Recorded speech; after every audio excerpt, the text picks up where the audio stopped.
morning and welcome. This is Tampa Home Talk. We got another fantastic 2 hours lined up for you guys, and we're so glad you're here. And if you want to connect with myself, anybody on my team, any of our guests, go ahead and take down our off-air number where you can call or text us if you want to get a hold of any of the folks that we have on the air. It's 813-377-2775. Again, you can call or text us at our off-air number, which is 813-377-2775. Well, good morning, Leo. How's it going? We missed you an hour or two last week. Oh, we've got to always be forward-thinking here in radio. And are you getting your life and your business back in order? Always forward-thinking here in radio. So let's talk about the numbers. Got it. Your favorite part of the show. Oh, the numbers are my favorite part of the show. They come at me in spreadsheets with bar charts, and they've got dates. And here's two different sets of numbers with the same date.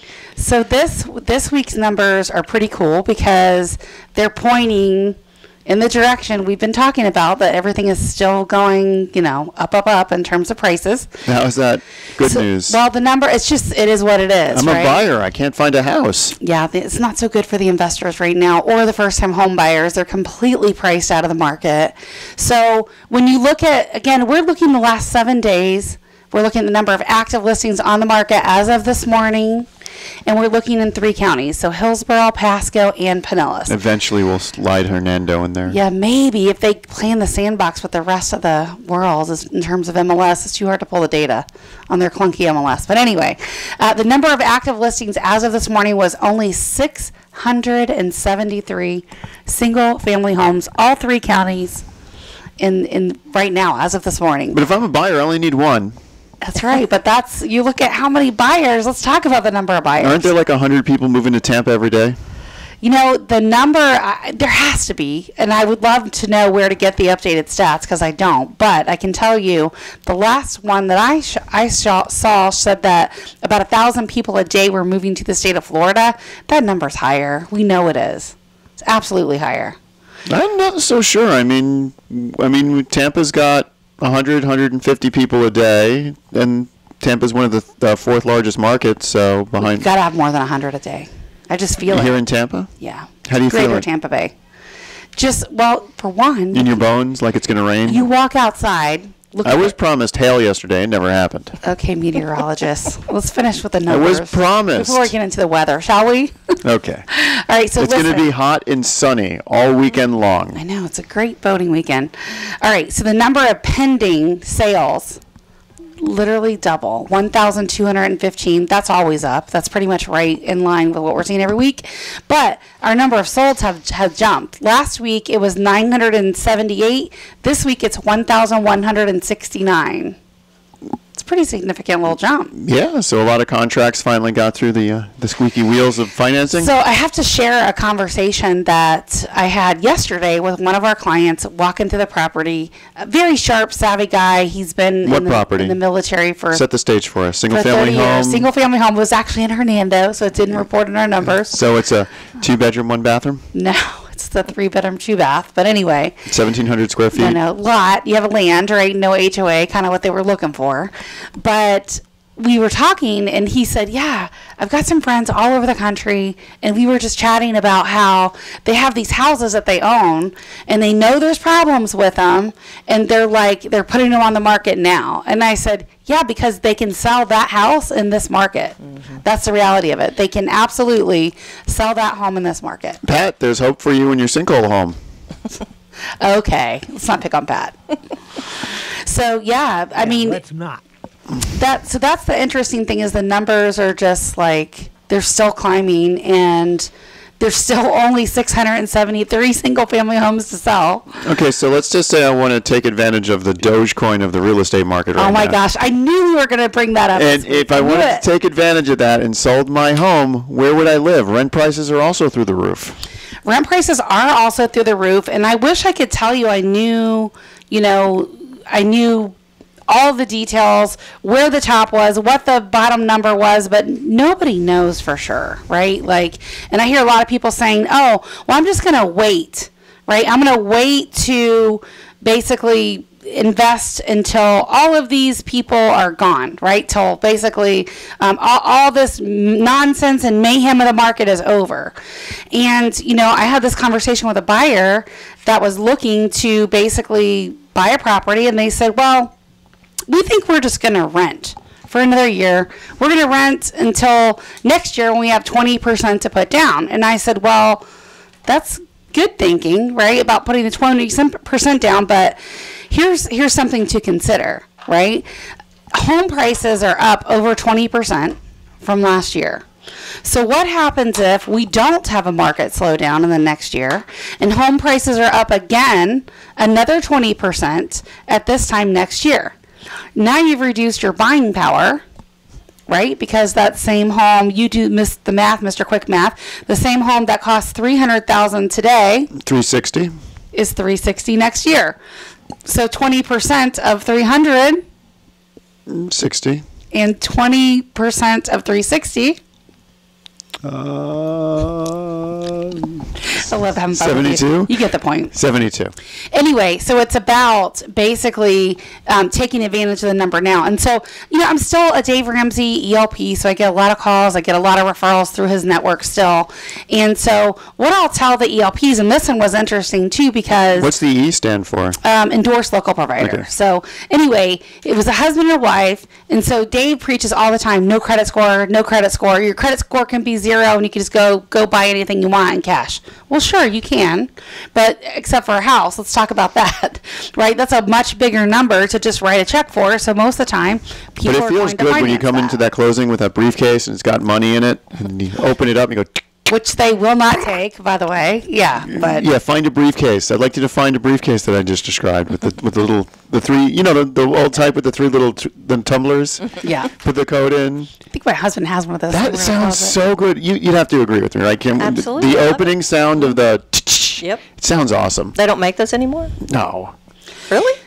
What would you need it for? Who would buy that? Really? I mean, Maybe Adam knows. I mean, he comes from a long line of insurance agents. I do, actually. Sorry. Does your father have a briefcase? oh, let me get mic'd up. Hold on, give him a minute now. So Adam's rolling in here a little late, and So Kim's joining us. does your of course. father own a briefcase, and when's the last time he used it? He's talking about like she walk in with a Like briefcase. the full of money. briefcase, the type you saw in the 1990s movies. So, yes, at some point he did have a briefcase. Well, at some point I had one. I haven't prop. seen him use it in probably at least 20 years. Oh, there you go. It's been some time. Nice. So where were we? You totally railroad what I was saying. Where were we going with that? I mixed metaphor morning. Briefcase The full of people, money. the people No, that were before saving that. 20% For the Yeah, house. thank For the you. house. They wanted to pay Thank you, cash for the Adam. That house. wasn't here. Now instead of having to save 60,000, Yes. they have to save 72,000. Correct. So we talked about that, and I said, so here's the thing, and that goes back to your point earlier that you were asking, Leo. You don't know where the market's going to be a year from now. I don't know. Adam doesn't know. Kim doesn't know. Nobody knows, right? Right. All I know is money today is cheaper than you're probably ever going to get it.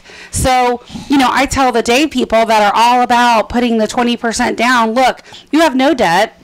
So you get this concept, right? So instead of waiting a year to buy, why don't you actually get a property now and then save that money like it's a debt, like you would over the next year? Instead of making a rent payment, you're making a house payment.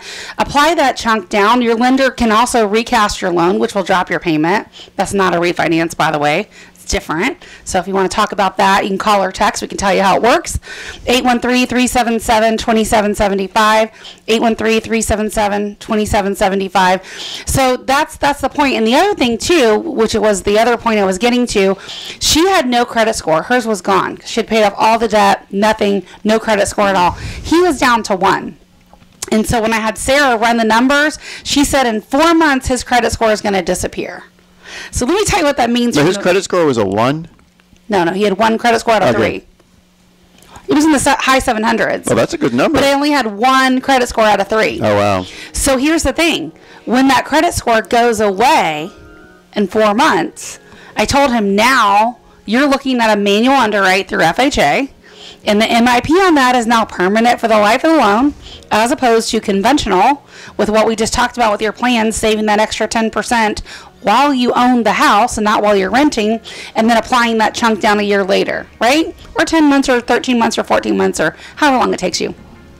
So I think they kind of see it, right? And so, like, that's why, yes, I'm a big advocate of not having any debt, but I'm also a big advocate of not having a 0 credit score, right? Which affects your insurance rates too. And we can talk about that when we come back after the break. And then we're going to get to Kim on the top 4 reasons to stage a home. And I get this, I can't wait to talk about this in the next segment, but I get, you're staging homes even in this market? Absolutely. And we're going to tell you why when we come back. Stick around.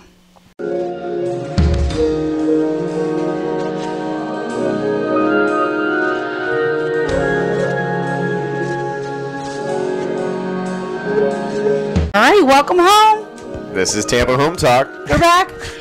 And all right, Adam, where we left off, if you're just now joining us, let's pick up where we left off. So we're talking about credit score and how Dave, preaches have a 0 credit score. It's okay, which it is. You can do that. But if you're not a homeowner, I probably don't recommend you let that credit score disappear.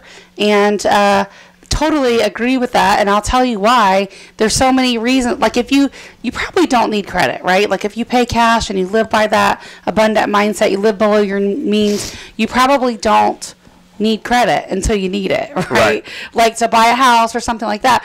But insurance, that's something people often don't think about, is how much more they actually pay in insurance when they don't have a credit score. So talk about how insurance looks at that. Yeah, well, and it's, it's carrier specific, of course. So not every carrier is going to, have the same type of system in place. But the ones that don't look at credit score, their premium may be higher, right? They might be. Now that there's some carriers where it's drastic, right? Where having over an 800 might save you, $300 versus somebody that has under a 7.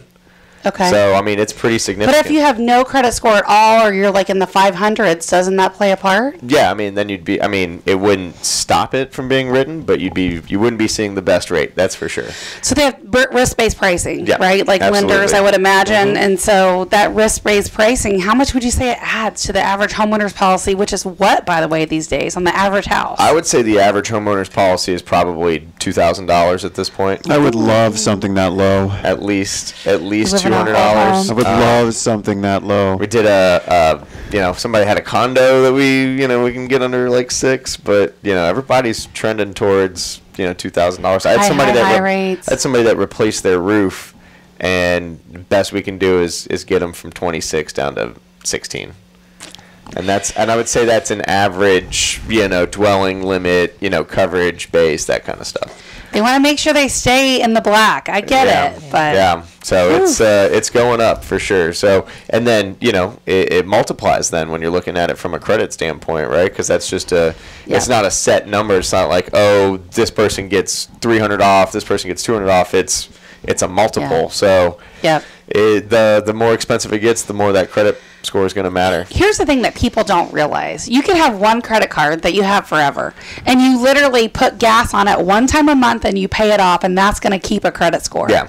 Right? So that's the part I don't understand. Like, I guess because people, Dave preaches like it's very black or white, right? Like, I guess maybe it's an impulse, a self-control that you can't go buy whatever on the credit card, but really it's to keep the best credit score, put gas on it once a month and pay it off. Yeah, but I would think Dave's disciples they have enough self-control to have a credit card with that. If they're already following all of the things they're doing, then why? Yes. I don't have that self-control. I have a credit card. I had a credit card incident this week. Yesterday, while I was at a local fast food chain buying my lunch, I was also in Minnesota buying electronics from electronics store while I was buying pizza for an entire office in South Carolina. Needless to say, the credit card company called me and asked how can it be 3 places at the same time. Wow. I tell you what, I don't spend money on credit, but I have a credit card attached to my Tesla, and I had been wanting to upgrade to the self-driving feature. and it's about $10,000, right? It's over $10,000 with tax. So I didn't even know this, but you can't even spend more than $10,000 on your debit card in a day. They won't let you. Right. Yeah. Like they won't even approve it. So with the tax, I can't even put it on my debit card, and my credit card company doesn't want to approve it. They keep texting me, "Did you make this?" And I keep replying yes, and then it's like this big loop where I have to hold for a long time. So I've not upgraded it yet. Maybe they're trying to tell you not to do it. I'm just like, would it be faster to send a check to Tesla? I don't, they won't let you split the payment? Do half on one? No, it's not like that. On the app, you do everything on the app, which, by the way, they're, even schedule service, which leaves a lot to be desired. If you read my book, I talk about the car dealer that I loved, which unfortunately was not Tesla. And Tesla could learn a lot from following the way that they serve their clients. When you have a blind following like Apple does and Tesla, you don't need to learn a lot. I disagree, because someone will come along that's a disruptor. Like a Samsung. That will also have a great following that says, no, we kind of want it to do this and this. And by the way, you should have a really good customer service experience if you're paying $50,000, $60,000, $70,000, $80,000 for a car. Just saying. That's a lot of money for a car that should drive itself. I think it should come with that feature at that price. I thought it did. It increased. It was $8,000 last year. It's now $10,000, and it's still technically in beta, which means the price is yet going to go up. It will. Usually when you're beta testing, if you're a first adopter of a new technology, it's actually more expensive than when they roll it out. Nope. They increase the price once they perfect it. The problem is, and here's the thing, they've changed some stuff in there, and I had never driven it till I drove my friend's car, and it was pretty cool. And this is where, you've probably seen, some of these goofy YouTube videos where people are, way in the back, and the car is, driving itself because it did that. And then Tesla got a bunch of bad PR, right, because people were being idiots with it and not technically paying attention, driving like they're supposed to. But basically, the car now, you have to toggle the steering wheel so it knows that you're there. So there's certain features, there's sensors in the seats, just different things now. You're there, sitting in the seat, but you have to have your hand on the steering wheel, because I would have to toggle it every now and again because it knows. Because I would think the main benefit of having a driverless car is that hands-free. Hands-free. I can dip my chicken finger in my barbecue sauce without making a mess all over because people abused it, you have to toggle it because it wants to know you're there. I can toggle it with my knee, though. Yeah, I've seen a lot of people reading a book while driving on the highway, driving with their knees as the steering wheel. It's scary, but I've seen it on a regular basis. Believe it or not, the technology, literally, it drives better than I do. I'm just saying. If you're a human and you're driving, you're going to have a natural little bit of a sway. A delay. Or a swerve, or a delay especially, right? You're just going to have this being a human. But the computer, literally, the self-driving feature on the car drives straighter, better, and more with the flow of traffic. It would be awesome because, when you get to the, let's say you're at the corner of 54 and 41. Yeah, okay. And you want to make that left-hand turn. Mm-hmm. If all the cars are driverless and all the cars immediately are synced to the green light, you'll actually get more cars through a left arrow than you would if just... Because you don't have idiots weaving and bobbing or people on their phones not paying attention to the light. So... And you'll have reduced accidents because it'll stop when it's supposed to stop. You think the insurance rates are good? No. My question to it is... how do they, let's just say, it becomes more regular and it's something that not everybody has, but, more people have. How are they going to regulate, DUIs? Because you're not driving that car, but I have totally thought about this. You're certainly sitting in the front seat, not able to drive the car. So how does that work? Well, think about it. If you are impaired, the self-driving option is probably a better option than you driving impaired. I agree, but what if they just have a checkpoint or something? You can't. I would say that police pulls up next to you. Even if it is driverless car, you still have the ability to take control. Because I know of people who have gotten DUIs by sleeping in their car when drunk. They weren't even driving. They were just sleeping in the car. Because they have access to the keys? Yes, they have access to the car. That's not right, though, really, at all. If someone's sleeping, they said you can take your keys and put them in the trunk, and then... How are you going to get them back? That's the point. AAA. Okay. Put them in your gas I guess. So I guess if you can get a DUI just being in the vehicle and not even driving it, then I'm pretty sure if the car is in motion, you can easily get the DUI. But DUI is driving under the influence, and if you're not actually driving, I would think a good attorney could argue that. Let's get a good attorney on the show to have that discussion. There you go. All right, I think it's time to move to the top 4 reasons to stage a home. And we get this so much, even in this market. People want to know, you still stage homes even now, it's going to sell anyway. Yes, you're right. And we still stage because we know at the end of the day, it puts more money in the seller's pocket, it gets more people going through the property, and it gets more attention than it would otherwise. Absolutely. So let's run through some of your top 4 reasons why people should still stage even in this market, Kim. Okay. Well, photos, first of all, in this day and time, you don't sell houses without photos. A lot of them. A lot of them. So they're not only important, they're essential. And photos, it's not just something that's easy to do necessarily, because when you've got a lot of little things, or you've got carpets on the floor, you're breaking up floor space, it's going to look cluttered, or the colors don't harmonize, or whatever, you just turn people off just by seeing a picture, and it doesn't even look the same in person, but you're not going to get them into your house because the pictures are not. The other thing that drives me nuts is if you have your home listed and your agent did not do this, please make them go fix it, right? Or if you're an agent and you're listening to this, please make sure you do this right.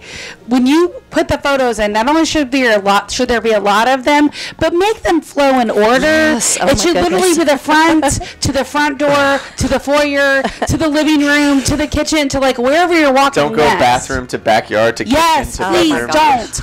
Take them from the outside in, all the way in, then show the backyard, then show the aerials. Like, that drives me nuts. Oh, yeah. Just saying. Absolutely. And that probably does the buyer, too. Oh, it does, for sure. All right. So we'll be back with number 2 on the top 4 reasons why you need to stage your home. And a lot of our great clients have even had you back to stage even after they've moved, which Yes. I love.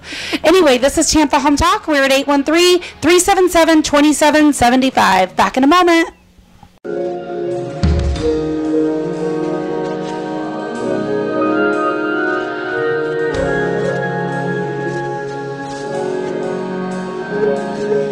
Welcome home. This is Tampa Home Talk. I'm Adam Talley with Talley Insurance, and we are talking all about staging your home. Why it's important. Top 4 reasons why it top 4 matters. reasons why. We talked about photos, which before we left, we were harassing other agents that don't have a fluid flow to their their photos. Yeah, but we didn't talk about reason number 5, which is allowing the realtor for a place to sleep while the home inspector is doing their thorough 3-hour inspection.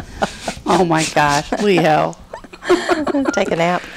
All right, let's get to number 2. Don't use my staging for naps. I please. know, right? Yeah, Kim's like, please don't lay I'm on not a my realtor. The realtors use it for naps. Okay. I don't know what realtor you're talking about. I don't nap. I have too much to do. All right, so number 2, create an emotional connection. Let's chat about that. So a potential buyer will have a list of requirements for a house purchase. They need so many bedrooms, so many bathrooms, and in this market, they're hoping they can get what they want. But when you stage a house, you tend to evoke an emotional response from those. When you clear out the clutter, get rid of all the personal effects, move the furniture around a little bit, don't block the windows or doorways, and it feels better, and it feels like home. It feels cozy, or it feels more purposeful in the intent. The pictures look great. You go in, it feels good. You're going to be more emotionally attached to that property. You're going to offer more money. That's the thing that staging really does. Like, if I would say from the outside looking in, it's really about the furniture placement and the color and just the way the eye flows. So most of the time, staging is not about buying new stuff. It's literally about using what the seller already has and then adding some accessories in. Absolutely. And people so many times think staging is like interior design. That's just not. No, it's not. It's very purposeful, and you're exactly right. You want to draw the eye around the room so that when you're actually physically standing in the room, this color in the far corner is going to draw your eye and makes the room expand and feel bigger. It doesn't actually do anything except work in your brain. Plus, staging just gives the home a good feeling. Yes. When you walk in, it's the feeling, and that's what most people buy on. Investors don't, but most buyers buy based on feeling. Well, it's just, I've had homeowners just recently at Rael. She walked into the living room, which did not have any furniture in it before, and we had moved some of her furniture in there. I brought a few things and cozied it up, and she goes, I love this. She goes, I'm a reader, I would totally lay here and read a book in front of the fire, and and that sort of thing. So yeah, it evoked an emotional response in the homeowner. And that's how we know we did it right. Yeah. Honestly, I say this all the time, Kim, but when we get people that are like, oh my gosh, I love my home so much, I don't know if I want to sell it now. Take the sign That's out, how we know we did it right. We'll see you later. It literally, I hear that, every other time. People are like, oh, I never use this room now. Right. But now it's great. Yeah, exactly. So that's why I think so many people are like, hey, can you come stage my new home, because of the feeling that it attached to the way the space is laid out. Right. And not everybody has that. Well, they don't want to make the mistake of buying a bunch of furniture for their new home that doesn't fit, or that there might be a better layout. A second set of eyes is always a nice option, and when you're a professional, you have a professional come in and just give you ideas. That's always a positive thing. We're going to keep going through our 4, and I'm going to ask you a couple cool questions towards the end. So number 3 is get the most on your ROI, so the return on investment. People complain about that a lot and think that it's too much money to stage a home, but I know what the return on investment is. It's a hard thing to measure because people either stage or they don't. Right. So the only way we have to measure is if someone listed their home and it expired, right, and they didn't sell it, or they got an offer and they didn't take it, right, and then basically it's off the market, expired, and now somebody like me comes in, we list it, we have it staged, we get professional photography, we do everything we're supposed to do to market and set it up appropriately, and now we either get that price or we get a certain number. That's how you really gauge the return on investment, but outside of that, there's no other way. Not for me to do it, because we do that on our properties. Right. Well, the return on investment I'm talking about more is if I go in and I say, you really need to paint, or you really need to change out the carpet. I mean, those are expensive fixes a lot of times, but it's even more expensive because in the seller's market, you think, well, I don't have to do anything, but it's not about getting a free pass on maintenance or needed updates. And needed updates are a real thing. I mean, you need to change out that carpet. It's disgusting. I love it how sometimes I come in and I'm like, no, I think Kim can work with the yellow walls. I'm like, it looks okay to me. Let's get Kim's opinion. Kim comes in, she's like, no, sorry, you got to paint it. Not really, but yeah, Sometimes, yeah. But the seller's market. So when you're asking top dollar for your house, buyers are expecting a house worth top dollar. They not necessarily get it, but a lot of times, just like we were talking about earlier, they're working at the top end of their budget. They don't have the money to redo. So if you do this ahead of time, you create a bigger buying pool. Yep. So you're going to get more aggressive buyers. So many people are going to dismiss it. They're going to say, no, I can't do this. They're going to look at the pictures and they're going to see, or they might not see the icky carpet or the not painted walls or the, outdated light fixtures. Those are small things that you can do that they don't cost you as much as you might think, but they create a lot of value in your home, and they create value by growing your buying pool. So you get a lot more buyers ready to look at your property, which creates a bidding war, which gets you more money in the end. Yeah, so you don't see the ROI right up front, but it's there. It's there. It really is. All right, number 4 is reduce the stress of the owner's emotional attachment. Talk about that. Okay, so on one hand, we're trying to create emotional connection with the buyer. But on the other hand, we need to break the emotional connection that the owner has with their property. Making that transition from a home to a house. Absolutely. This is a business transaction. You have a product that you are trying to sell. That's hard for homeowners to feel that. It's really hard. You're dealing with your memories every single item you pack into a box, but at the same time, every single item you pack into a box, you're also releasing that emotional attachment to this property, and because you're leaving the property, it's not going to be your property anymore. You're going to have a new property. So if a stager comes in and gives you a checklist of things to do, then that's taking that stress off of you as a seller, getting your property ready. It's getting so crazy in the market that people are like just so used to the easy button, right? With Uber Eats and DoorDash and like all this stuff that literally when I go on a listing appointment, if I don't offer the fact that we have buyers that will buy cash without doing any of that, sometimes we actually lose the listing. Right. Because they will end up going to Zillow or OfferPad or Opendoor or some of these iBuyer models. And what you don't see on the flip side to that is, and here's an interesting trend, is the Zestimates used to be really high, right? Like this was the thing that people would always say, oh, my Zestimate says it's this, right? And then I would go in and I say, well, the data and the market says the home is worth this.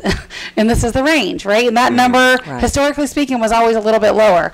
Now, in this extreme market, compared with also the fact that, Zillow is now in the iBuyer model, so they want to buy the house. So those estimate numbers have come way down.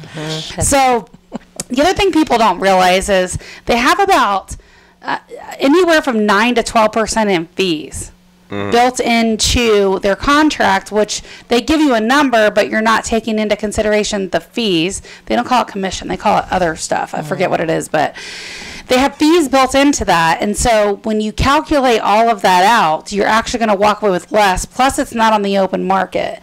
And I get that there's a lot of reasons why people want to do that. Some of the biggest reasons we see are timing. Right? They're worried about the market timing.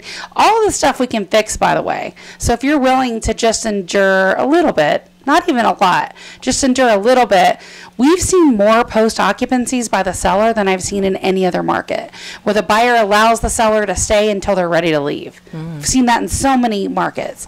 And the other thing too, some of them, they're like delaying closing, some of them for months, even towards the end of the year. Don't do that. You don't know what the other side of this market's going to be. Take the money now, while it's on the table. Take it. And so they'll go into a contract and then it'll be like a December closing date? How do you even finance something like that? They don't. They're paying cash. That's the iBuyer model. So the second reason why we see people, choose the path of least resistance, right, and take one of these is because they're concerned about the cash or the money that they would have to put into it to bring it up to par. Right. And so I can't tell you how many times we have actually financed that. We've financed and fronted all the costs for the repairs, and then we'll reimburse at closing. And a really small fee to do that, in a market where you can get top dollar. Right. So I just don't understand why so many sellers leave money on the market. Well, I think they don't know about that, about people who are willing to do that. And and then if you still want a cash buyer, at least let somebody like me market it to a list of cash buyers that's still going to get you more money than going directly to the iBuyer model. Right. Well, and you get that very personal service. If you have questions, you can get a hold of somebody. Yes. So you have a whole group of people, a whole group of professionals that, But again, the return is high, right, compared to what some people have paid for their home. I had a conversation with someone that lives down in Port Tampa that I know. She's like, I bought my home for $130-something, and there's a house right around the corner for $1.1 million. And I'm like, yeah. She's like, and there's stuff that's sold for 7 or 8, and I'm like, that's the market, and it's not going to change anytime soon based on what we're seeing. Definitely down there. Yeah. That's tear down city right now. Yep. So it's just interesting. But speaking of staging, Kim, one of the things I'd love to talk about that we never get the chance to do, and I know this may roll into the last segment of the show, but people think about home staging and they always think, oh, just home staging. But the fact is, you've actually staged a lot of different places and spaces outside of just homes. Right. Right? Sure. So can you talk about some of the other places that you have staged and some of the feedback on that, like before and after, and the feeling before and after, and that sort of stuff? So places other than homes? Yeah. Like office spaces? Yeah, like an office. Let's use that for an example. Okay. So,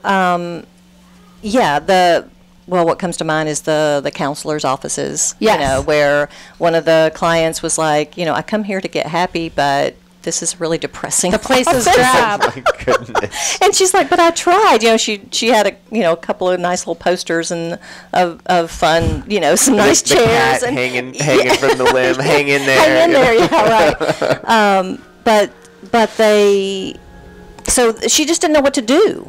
And that's when you call in someone, and really it is like staging. It's, you're staging them to make it feel right. Well, that's the thing, and we can talk about this when we come back after the break, but a home stager is going to look at a place and a space and a home very different than you are, right? So they're going to go in and look at it and say, okay, this is what it is now.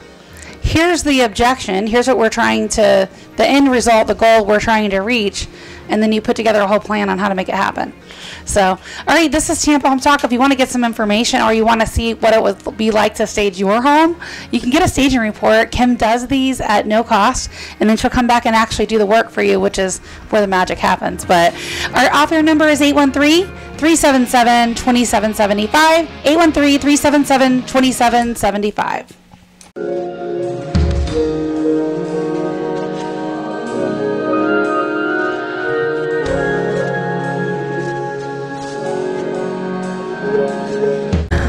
Welcome home. Final segment of the first hour for Tampa Home Talk. It is. Joined with the 813-377-2775s out there, the 813-377-2775s. Was it last week I had a brain fire on the number? Was it last week? Yeah. Yes. What was I saying? I don't even remember. I don't remember either. I had that emergency I needed to tend to. Forward thinking, always forward. Yes. Always forward. Always forward. Huzzah.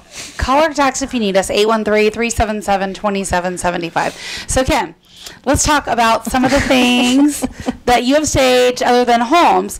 And I was asking you also, like, if you stage, like, Airbnbs. Barns, boats. No barns, no boats. Houseboat, maybe. She could do that. I could do a houseboat, sure. Well, wedding receptions. The Airbnb, it was an investor. They had the property. They had done a couple before that, but they were in Europe, and it was cost them more to come over and do it themselves. So they gave me a budget, and it was actually pretty tough. What was the budget? $2,000. Oh, what? Yeah, to furnish the house. Oh, my gosh. So how did you do that? A lot of thrifting, a lot of makeover, a lot of my time, redoing things to make them up. A little painting. $2,000. Yeah. And this was you had to furnish the entire place with $2,000, or just had to spruce it up for $2,000? No, there was no furniture. They were buying an empty house. Holy smokes! And $2,000. Yeah, that was it. The cardboard box with some sheets over it. Pretend to be a bed. What year was this? It was about 2 years ago. About 2 years ago. What year was it? So where did you buy stuff, like, from the thrift store? Yeah. Like, how did you do it? Well, making over chairs, painting them, reupholstering them. Did you take any free stuff that people post on Facebook? Did you make any money? I made very little money on that. That's the reason I probably wouldn't do that again, because it was a lot of my time. You should just charge more. Yeah. Well, should have said, "Here's the budget for the furniture. Here's the cost." Yeah. Well, next time I will make sure that the budget covers. There's either a bigger budget. The reason they chose that number is they figured that was the cost of the air tickets and what it would cost them to. Yeah, but they're not factoring any furniture costs. No, they were. That's what they were. They said they had done that on a. I think they had furnished Airbnb for like $1,200 or something, and I'm like.